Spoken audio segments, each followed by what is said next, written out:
ذرا آپ ان صاحب سے ملیے، یہ وہ ہیں جو جہیز کی مانگ کر رہے تھے، لیکن گاؤں والوں نے ان کے ساتھ کچھ اس طرح سے کیا کہ آپ جو اس تصویر کے اندر دیکھ سکتے ہیں۔ دراصل یہ سچی گھٹنا رانچی کی ہے۔ رانچی کے اندر ایک گاؤں پڑتا ہے چاندوا، وہاں کی یہ خبر ہے، وہاں کی ایک لڑکی ہے جس کا نام روبانہ پروین ہے۔ منگل کے دن یعنی پچھلے کچھ دنوں میں دیر رات اس کا نکاح کیا گیا، شادی کی گئی۔ وہ تمام رسومات جو شادی کے اندر ہوتی ہیں وہ ساری ادا کی گئیں۔ بارات آئی، لڑکے والے بارات لے کر کے آئے، بہت سارے لوگ بارات کے اندر بھی آئے، اور وہ جو مہمانوں کی مہمان نوازی کی جاتی ہے یعنی ناشتہ کرایا گیا، کھانا کھلایا گیا، تمام چیزیں ادا کی گئیں۔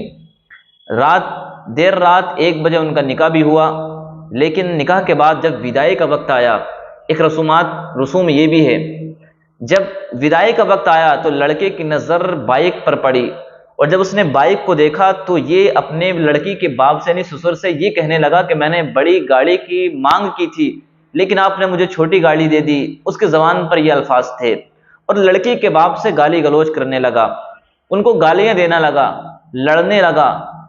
لیکن جب یہ خبر لڑکی کے پاس پہنچی تو لڑکی نے اس کے ساتھ رہنے سے انکار کر دیا۔ یعنی لڑکی نے یہ کہا جو جہیز کا لالچی ہو اور جو میرے باپ کی عزت نہ کر سکے تو پھر وہ میری بھی عزت نہ کر سکے گا، اس کے گھر رہنا یہ ایک بے وقوفی والا کام ہوگا۔ قاضی کو بلایا گیا، صبح 9 بجے دونوں کی طلاق ہو گئی، اور لڑکے کو ایسا نہیں چھوڑا، اس کے ساتھ میں کیا جو آپ اس فوٹو کے اندر دیکھ سکتے ہیں۔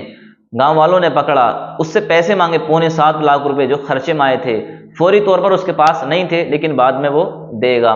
گاؤں والوں نے ایسا نہیں چھوڑا، اس کو پکڑا، اس کے بھائی کو بھی پکڑا، یعنی دولہے اور دولہے کے بھائی کو پکڑا، اور پکڑنے کے بعد دونوں کا منڈن کرایا گیا، یعنی آدھے بال دونوں کے کاٹے گئے، دونوں کی مونچھیں کاٹی گئیں جو آپ کو نظر آ رہی ہوں گی اس تصویر کے اندر۔ اور یہ ایک عبرت ہے ان لوگوں کے لیے جو اپنی زبانوں کو پھیلاتے ہیں، اپنے دل کو بڑا کرتے ہیں، کس کے لیے؟ جہیز کے لیے۔ اگر آپ کی اوقات ہے تو آپ اپنا خریدیے، جو مزہ اپنا خرید کر استعمال کرنے میں آتا ہے وہ مانگنے والی چیز میں مزہ نہیں آتا۔ اگر اللہ نے آپ کو اتنا دیا ہے تو آپ اپنا بھی خرچہ کریں، اور غریب بیٹیوں کے آپ نکاح کریں، غریبوں میں پیسہ تقسیم کریں، دوسروں کی شادیوں میں، غریبوں کی شادیوں میں آپ اپنا پیسہ تقسیم کریں، یہ پیسہ آپ کا ضائع نہیں جائے گا۔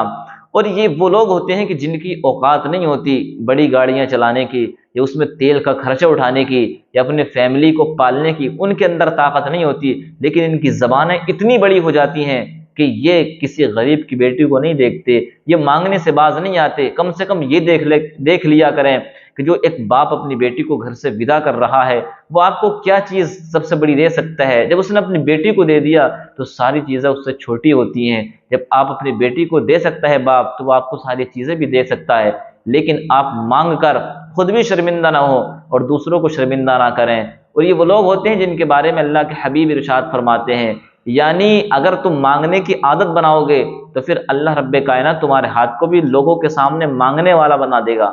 اب مانگتے رہو گے، اور ہمیشہ اوپر والا ہاتھ نیچے والے ہاتھ سے بہتر ہوتا ہے۔ اب جب آپ اپنا بائیں ہاتھ یا نیچے والا ہاتھ سامنے کریں گے تو پھر آپ کا یہ ہاتھ ہمیشہ سامنے رہے گا، ہمیشہ نیچے رہے گا۔